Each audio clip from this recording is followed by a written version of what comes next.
Welcome to Shambhavi Spectrum Marketing Magic Industry Insights. I have Niyati Jagirdar all the way from Mumbai who has very kindly consented to give me some time from her busy schedule. And Niyati has a lot of things which she specializes in, and I would ask her to talk about it and tell me more about herself. So if you could start with a little bit of a background, Niyati, can you just tell me what is your background? Sure, thank you, Doctor. I look forward to sharing my experiences and thank you for having me over. So my background, I'm an architect. I am a 2000 graduate and 2002 I started my company called as Abhikrama Design Private Limited, and since then, it's with me and growing well. And so that's my background, and we specialize in commercial spaces and retail spaces design. So that's like one of our specialization, as well as my passion. I love retail. I love commercial spaces and how they make an impact. So this is what my passion is, and more than anything, very deeply, I feel that I have seen as well, and I've studied big architects, and design plays a very pivotal role in influencing, the day-to-day activities that we do in our home spaces. Now, lots been said about home spaces, but very little has been said about commercial spaces. As in, I truly believe that design can help teams collaborate better, work better. It puts the thought culture of the brand or the company owners across into the floor. And so design is a medium, even the space design that you do is a medium to communicate with your staff, with your customers. So it makes a difference. And that is why I truly believe design makes a difference.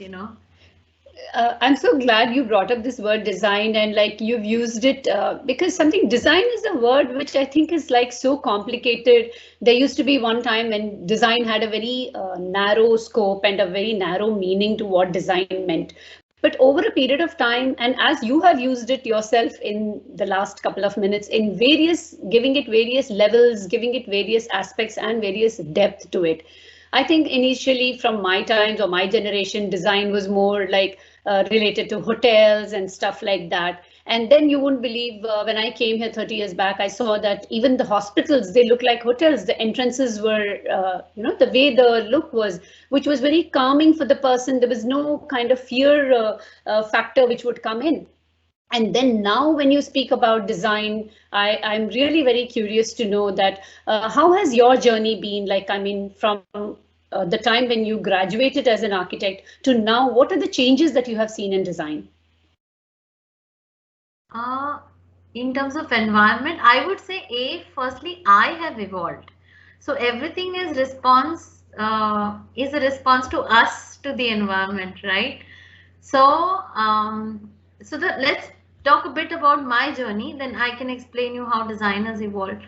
So the first 5-10 years in the segment that I am in, retail design, commercial design was little unknown, that it was there, but it was only assumed that larger organization and larger spaces need to be designed and smaller can be done by people themselves.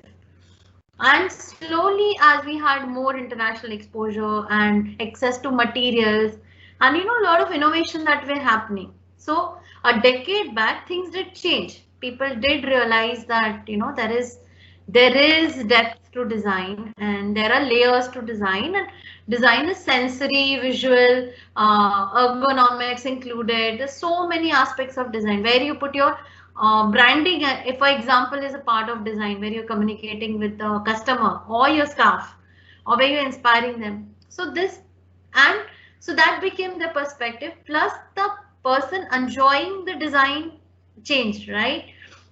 From no mall to mall, and exposure to, you take international Netflix or movies and everything. Yeah. So there was this complete exposure of the person experiencing design changing. So that became another paramount change, and then became the chain of the corporates and the owners. So everybody was looking to upgrade themselves as a measure of success, you know And suddenly they started thinking, oh, what about modular furniture? What about scalability? What about expansion? How do we shut shop, or how do you shift the offices quickly? How do we have the same look for all our offices? Are we at par with international competitors? So all these factors started playing in their mind. So then the design started changing. So this design change trickle can only happen when it comes from top down, right? That they are wanting to make a difference, and then everything builds around it. So last decade, there has been a lot of shift in understanding of design, especially few of us designers who are focusing on human-centric design. That's the next level. As in, why are we designing for whom? Is it really affecting people's lives? So that's another level of design. But definitely there is consciousness about the fact that there is value about design. It is not taking a print from a Pinterest or from somewhere and saying कि मेरा office ऐसा दिखना चाहिए या मेरी दुकान ऐसी दिखनी चाहिए. While you can be inspired by that, owner can be, but I think we've moved quite beyond that now. I feel so. Right. So, in fact, when you mentioned Netflix and all, it was just running in my mind that do you think even our Indian soap operas have contributed to that? The style of offices or the style of homes, and people started aspiring to that. Do you feel that there was any reflection on in the design on that also? So I think it's about mindset. See, for example, if I am not exposed to that culture, for me, an old traditional veneer look may be modern. But as you get exposed to what is modern, and we are, the 1,000 images put around us, and what is, you can see all the biggest offices in LA or New York, and you have access to everything. And you have, you have a law firm which is being shown, which is at this kind of image, in soap operas or webcam. So suddenly there is an image built around that, right? Or you're saying hospitals should look like this, or something should look like that. So somewhere this kind of images are built in the back of our mind. And, we say, oh, that's aspirational, or that's chic, or that's modern, or, so that kind, of course, everything that we see and absorb influences our perception of what is modern or minimalistic, or, that we've arrived kind of thing. So yeah, everything influences, in its own special way.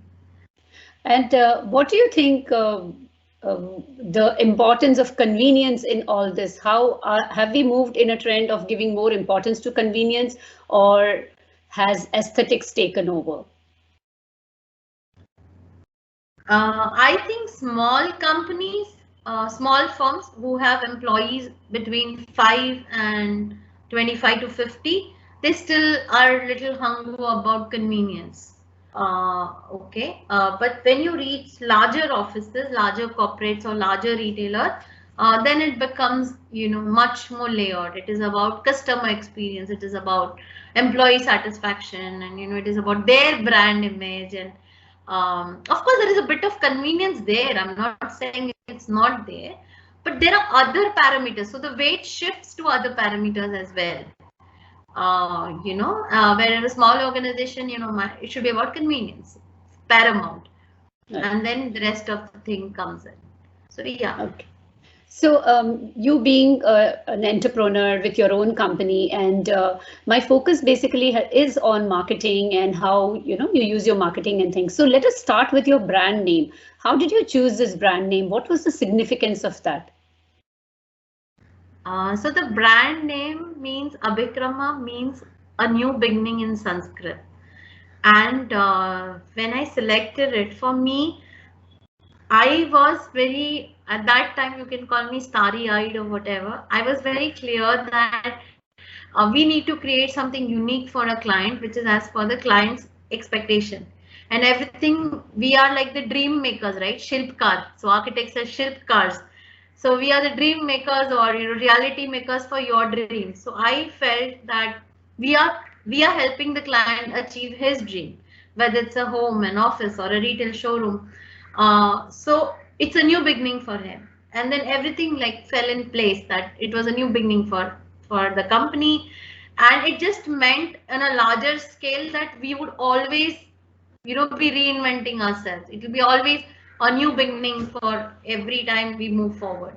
So that's what Abhikrama meant, and I kind of fell in love with the name. And with the name, which is it's very nice because you're talking about new dreams, and at every time when you do something new, there is a dream, whether it's a branch office or whether it is a new business which you start. It is definitely a new dream and you want to achieve those dreams. That's why we set out on that path. So it's a very nice explanation that you've given me, Niyati. Thank you for that. Tell me, so you have a website, and let us, what are the other touch points? How do you reach your customers? What are the other things that you do? So currently, so there is a lot of ways. So I will be very honest that few years back, I would only kind of survive on two ways. One was word of mouth, and second was, okay, we want to work in this category, or we want to work, you're kind of expanding your horizon. You start with certain kind of works. For example, we started with salons and say, oh, we want to get into spas, and we want to get into this. So then it became, kind of approaching, oh, who's the brand that expanding in this vertical? So we would directly approach, try to find, and that was one way that we would work. And second was word of mouth. Ki kaam khatam hua, recommend kiya, hota hai. It's only, I think, last 5 or 7 years that I have been having a marketing. I'm still in the process, but having some kind of strategy in place, because I think after some time you feel that you've established enough, and I think you also know what would you like to work on. So the first decade is kind of experimenting. Arey, let's do this, let's try this. I've done an editing studio, I've done a media room. So you are open to experiences because you feel whatever comes in will add, and you will learn something about it.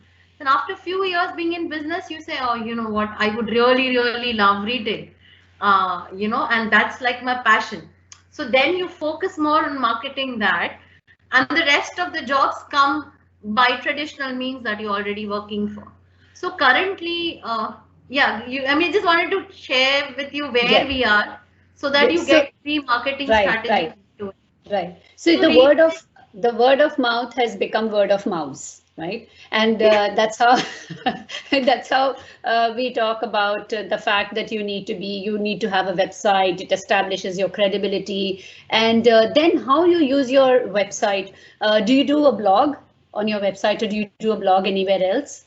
Do you write blogs?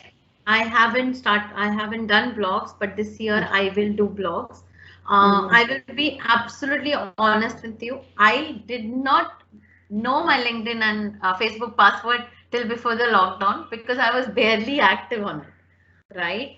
And yes. And you didn't feel the need to really connect so much with people around the world or people whom you knew, because you were in your own rhythm and own routine and own world, and you kept meeting the people whom you wanted to meet. But the lockdown was a very big change of perspective. That suddenly, world became that one screen of Zoom that we see or whatever that we work on, and people became more open as well. Yes. I would say, yes. In having a frank conversation across the screen, and everything changed. So I would say I'm a novice now. Just look at me. This is my phase 2 of my company bringing up. So now, yes, this year, so I have plans to do my blogs. There is content being put out through LinkedIn posts. We're going to get now active on Insta and Facebook as well. We have this month onwards, we are now doing a bit of direct mailers as well, but they are not through MailChimp and stuff like that, but like personalized mail as well. If I think it's the right connect to introduce and ask for a meeting. And of course, then because I'm part of BNI as well as an incentive as well, so I have my referral partners that we work with, and more so because as part of my vision, I having clarity on my vision, and I wanting to touch 100 brands in next 3 years. Now I'm looking to collaborate with more and more consultants who are doing that, because they they will have reach over their prospective clients, and they have a larger vision, and they are guiding the client for a larger vision, and my retail manuals or the retail designs will help them achieve that. So that is another route that we are taking, which is win-win for all, because the consultant bridges a gap which currently nobody is doing, and the retailer gets to expand faster, and I get to help the brand. So that's another route that we are taking. It may be slow and organic, but it's more sustainable because there is a win-win for all of us from that perspective. So when you say we, who all are there in your team, or how many of you are there? How many of you are at decision-making levels? And tell me more about the company as such. So we are still a very small firm, I would say. I don't call medium firm, a small firm. So me and my husband are directors.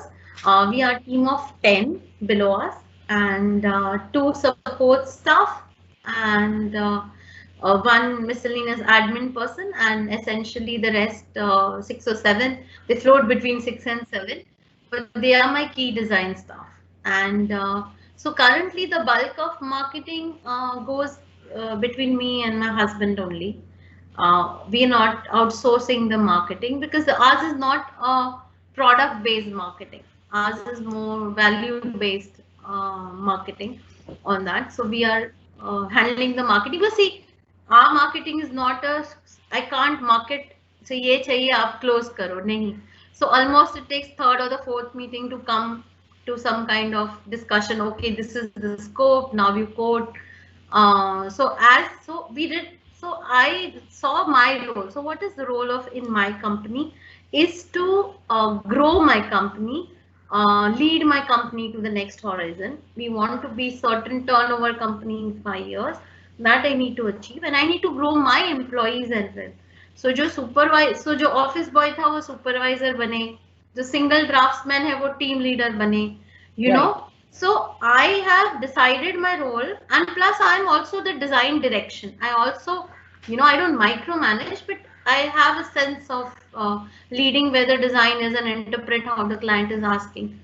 So last few years, we've been giving more creative liberties to the team also, because they've been with me from almost like 5 years, 7 years. My account's staying with me last from 16 years almost. Wow. So wow. They know you. So that speaks so much of you as a team leader and as an entrepreneur. I think that's really very good. You can pat yourself on the back on my behalf, Niyati. Wonderful, very nice. Because appreciating your team and having their trust is something which is so essential, which everybody keeps searching for. So really great job on that. Tell me more. Sorry. I have. So I know they have my back really. Like I do know that, and it's been a very long association. Other than that, we have panel of few female. So I am a big believer. A lot of my friends couldn't practice after delivery because architecture takes a lot of time, and you spend very long hours in office and at site. And because of lack of home support or logistics, a lot of people at good position have not been able to continue. So I have few friends around whom I kind of got in touch few years back, and I kind of some are experts in hospitals, some may be experts in something, and they we've been interacting 2-3 years, and if there's some work I think which needs to be scaled up or we need to outsource it once we get the project, then I have these expert people on board. So what I have done, what I wanted to do is not have a huge team size. So a few years back we had very big team, and then I didn't like the office politics. So I didn't like that whole environment where ये मेरा काम तो नहीं है, मेरा काम तो ये है, and so I then decided that I would like a close team where we know each other and we are valuing each other, and we stand up for each other, and we have these people who are essentially how the talent is going waste because they're at home, and then I can tell them कि हाँ 1 महीना आपको घर से काम करना है, but for 1 month their husbands or mother-in-law, whoever will support them, because it's only for a month, right? And the person can do at her and her pace. So I have few people like that of different scales. So for me, when I pitch, I have no problem in scaling up. Like, not that I have to keep hiring people. I have this You have pool your of network talent of, with me. yeah, the pool Yes. of talent, correct, yes. Yes. So at any point, would you consider outsourcing your marketing activities in terms of like, now you said you're getting onto Facebook and all social media. And do you think at any point you would consider outsourcing it, or you would prefer somebody who is within the company and who can interact with you more? And what would your take be when you're ready for it? What do you think you would be inclined to do? I would like to outsource it. The reason being that if I hire somebody, you cannot market and sit in. I had multiple companies, or I was a product driven company, right? He could pitch in the product in multiple formats. But we are a service, so I'm not going to finish one project every day, right? I'm going to finish certain project in a month. So he's not going to have in-house quantum of work to push it, Okay. right?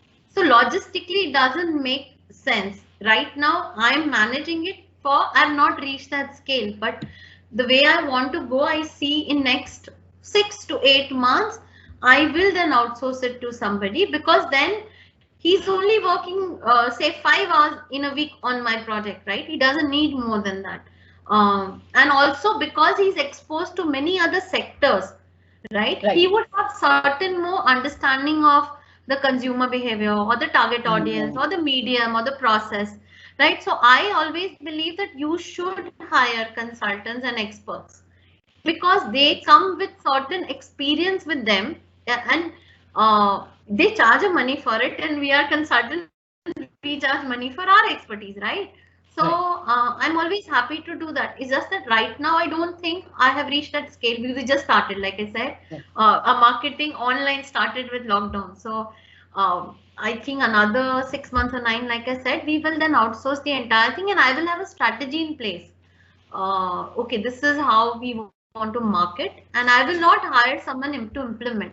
I will hire someone who is in line with the marketing strategy of digital medium, or who is building it. I'm not looking for people to just execute it, because that is not effective, because I would like to focus on my business rather than trying to, Yeah, that was what I was asking. You focus on your business and let them handle theirs in collaboration and understanding that what the content is and in line with what you're saying. Because sometimes people find it very difficult to hand over the reins and say somebody else can do it. I mean, invariably we do end up saying that I can do the best job. So it is a good thing. It's also, even I believe in this, that if your core competency is something, you should focus on that and let other people do what they are good at or what they are trained for. And like, as you mentioned also, the trends in the market, they are definitely better aware. But so when you look at it, actually, the social media part is invariably only the visibility. Yes. And now that you're saying, and you are right, that your projects will take time to start, they'll take time to, and maybe some of them you can't even reveal till they are actually done, right? So when content is king, or rather the whole kingdom, what kind of content would you then look at actually? So this is going to need a lot of thought, Niyati. What kind of content do you think? And because visibility is also important, you need to be there. So how do you, I mean, what are you going to do? I'm very curious now. Okay, so I'm going to share this first, like you're except for my incentive, Bharat and team, this I'm sharing with you. So I'm going to start a retail YouTube channel called as Desi Retail. Okay. I feel lots been said about retailers abroad, and of course we're learning from the West because they're much organized market, we have come, India has been freed, and then there's been a journey which India has come to. But there are a lot of retailers who've been there 20 years, 30 years, who've seen the entire experiences, internet aane se leke, demonetization, this, that, everything. And who've seen Amazon come in, you see, destructive practices come in, but they've still survived. Because India has this beautiful mix of live and let live, and there's enough potential.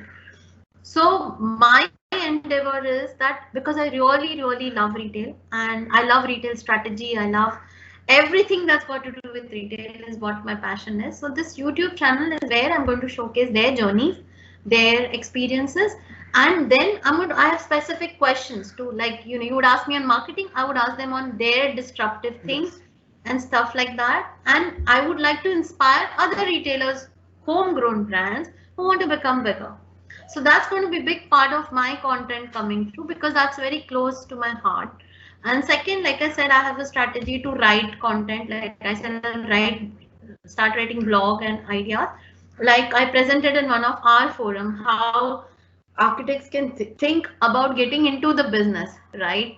And that's disruptive thought, you know, people. So I have these kind of things which are, you know, close to my heart, and I would like to put that out, and as well as what my company does, or, you know, case studies and things. But they can't, like I said, kitna hoga mere paas aisa, you know. And again, it's not how much can I show. Does the client also want us to put out, you know, in that fashion? Yeah, that's what I'm saying. The surprise element is lost then, right? Yeah. So there's only, and then do you really want to discuss what the hitches or hurdles were? It's not like any other, because you need to inspire confidence in people who are visiting out there. So as I'm just talking to you, I'm actually basically from a place which is Indore, and right near Bombay only. And I've seen Indore change in the last 30-35 years. And as you were talking, I was thinking about all that, you know, Kapda Bazaar and Rajwada and all. These are very areas which are very small, high density. The shops are so many, and everyone could be selling the same thing right next to each other, whether it is Khajuri Bazaar selling books, or whether it is Kapda Bazaar, Shitla Mata Bazaar, which is called, with selling clothes.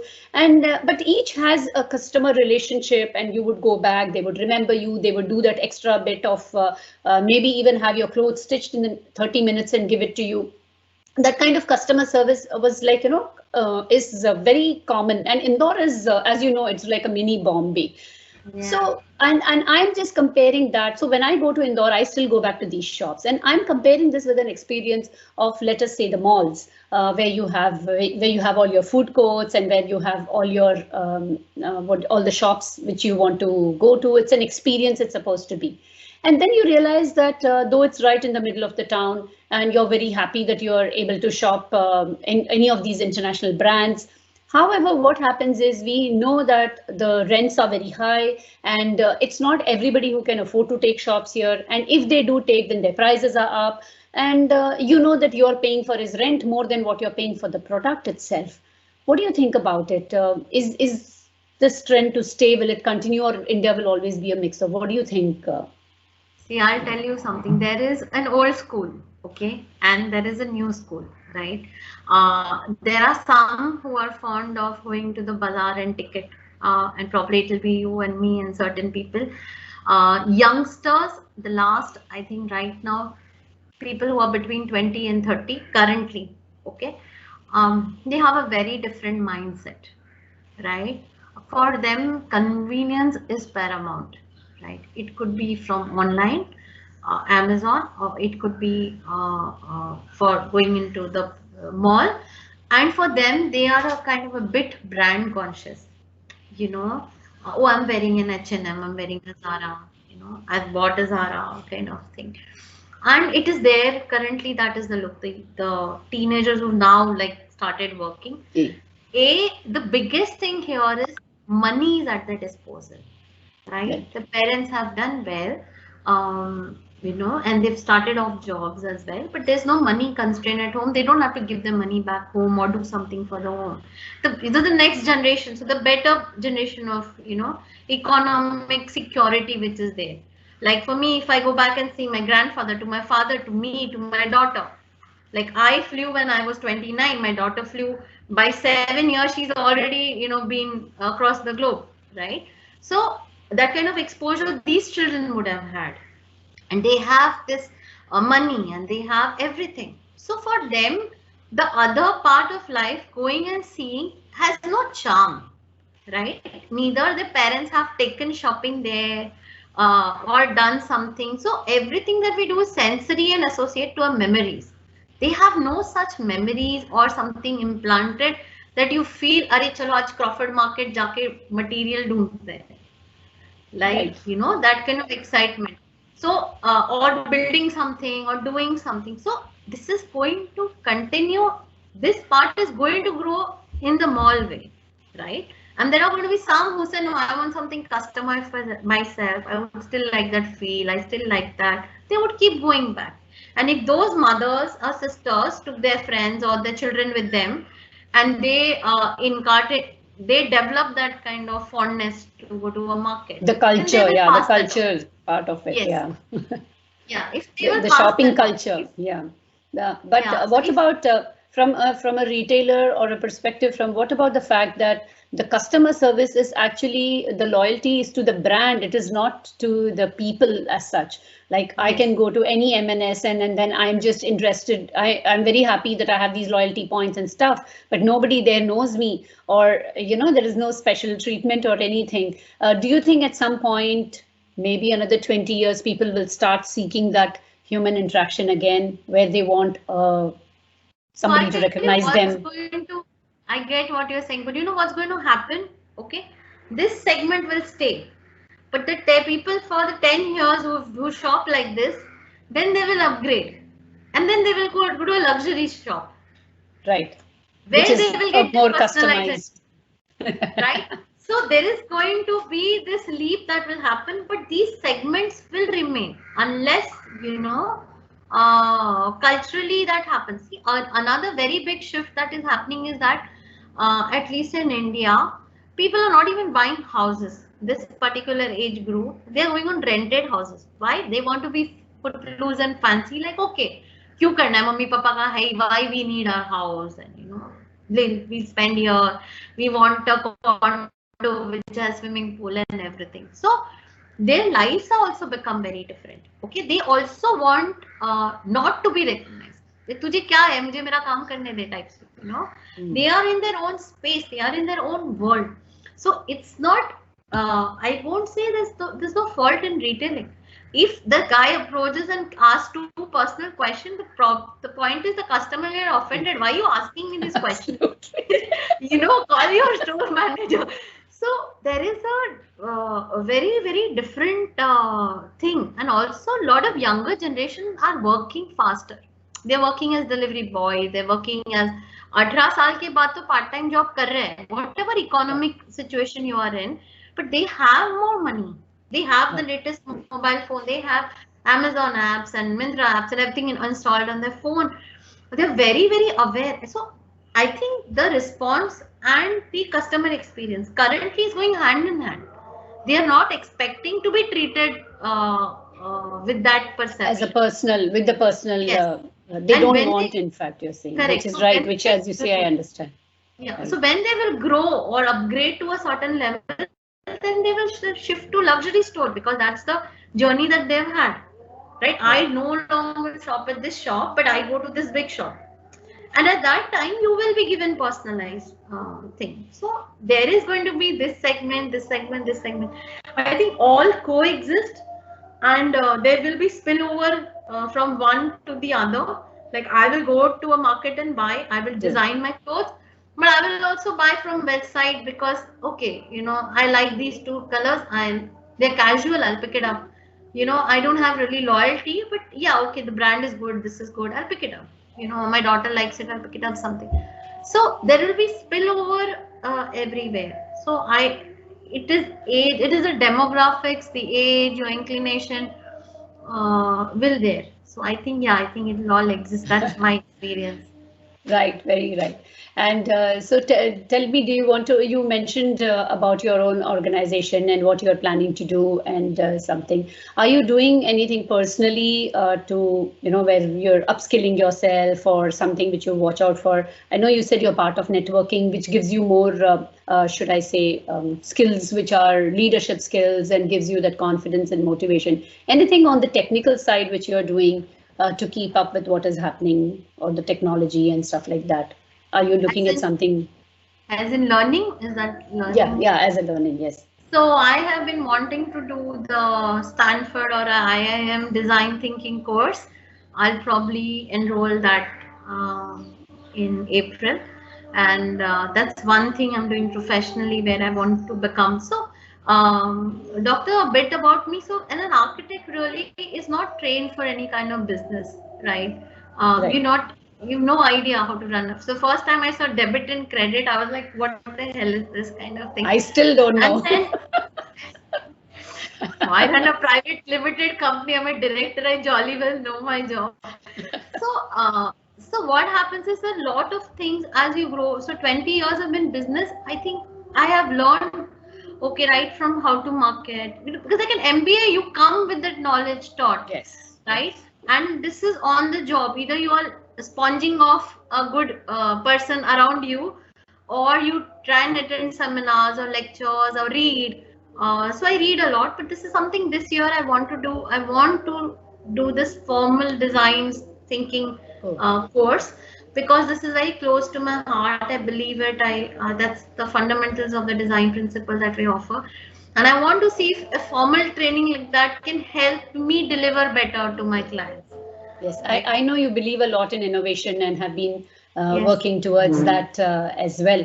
So I'm sure you want to see if you are able to combine that to give you better innovation. You bring your innovative thought to actual tangible, make it tangible, possibly.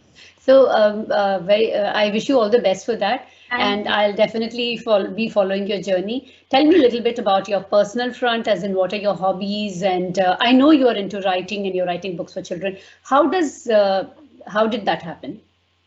I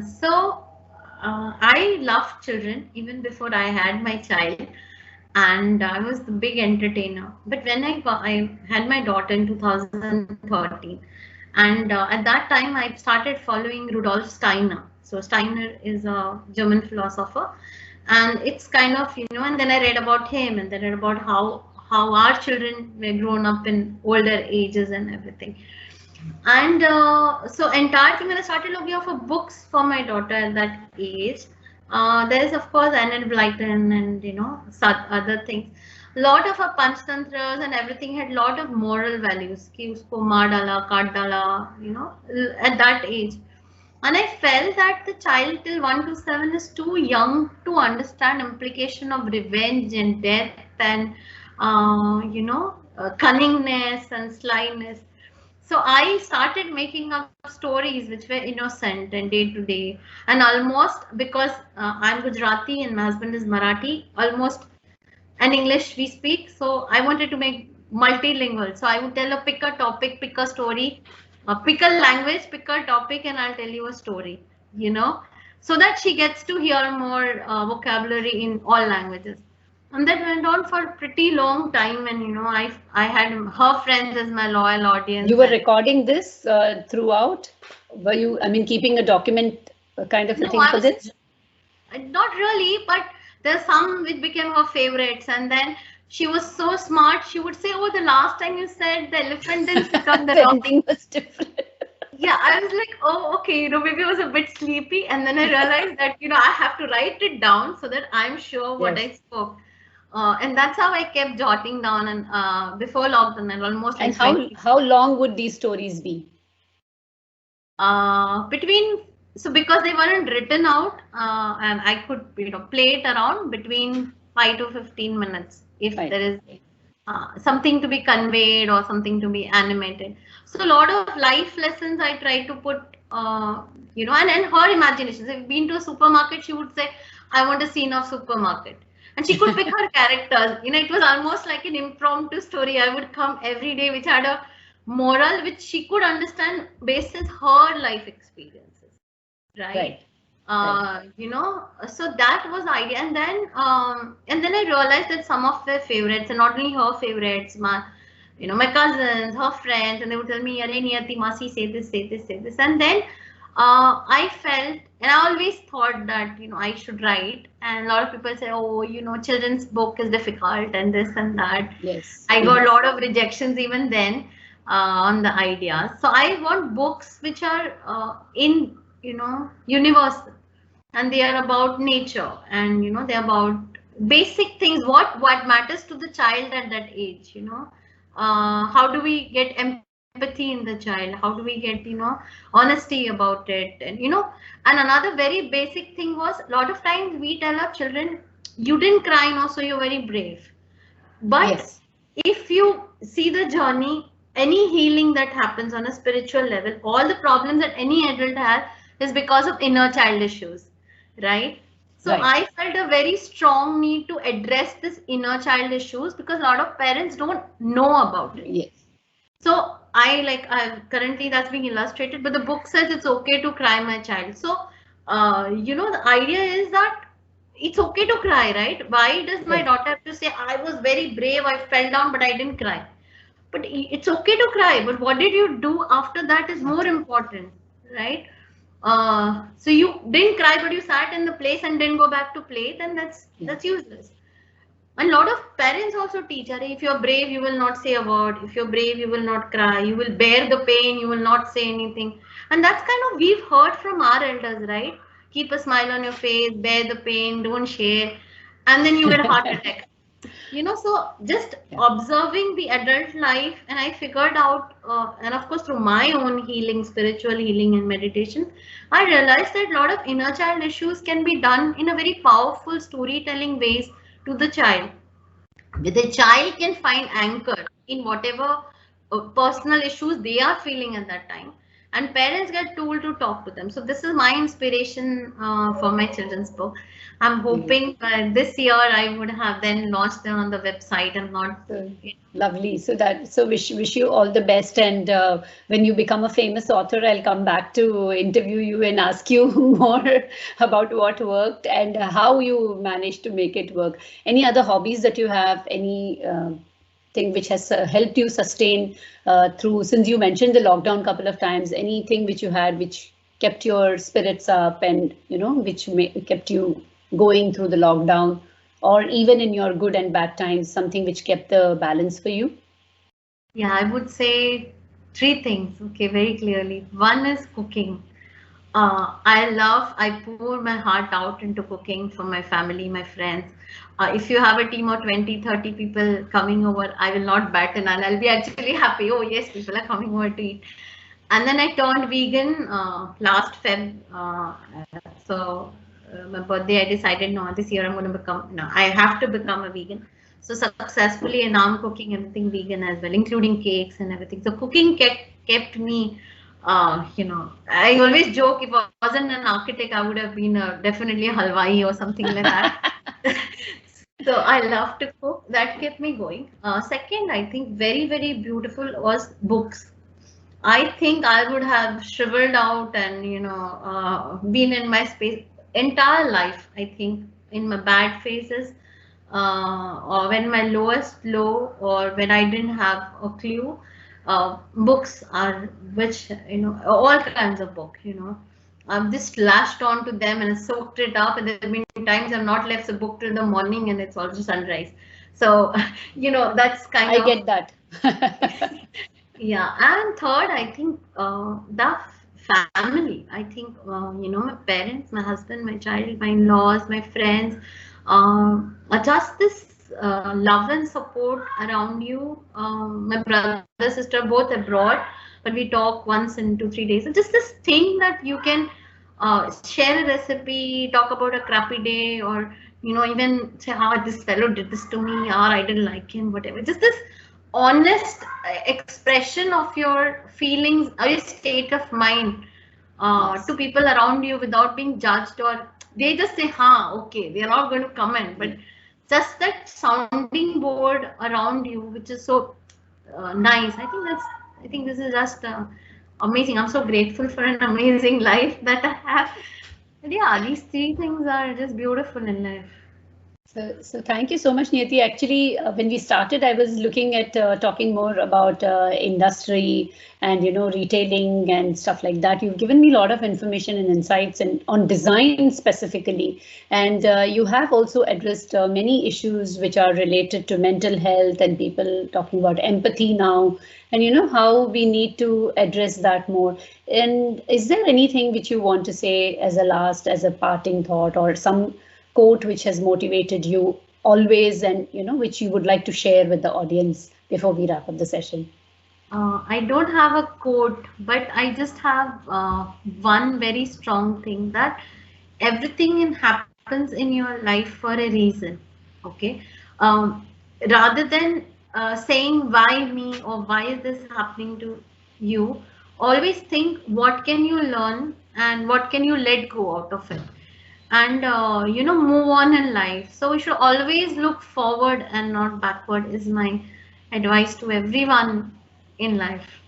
Thank you so much for that, Niti. And yes, it is, we have to leave the baggage where it is and then move on. So I think there couldn't be anything better. Happy 2021. I hope this year brings a lot of happiness and joy for everyone around. Thank you for being on Shambhavi Spectrum. And I'll share your website and your details in the description.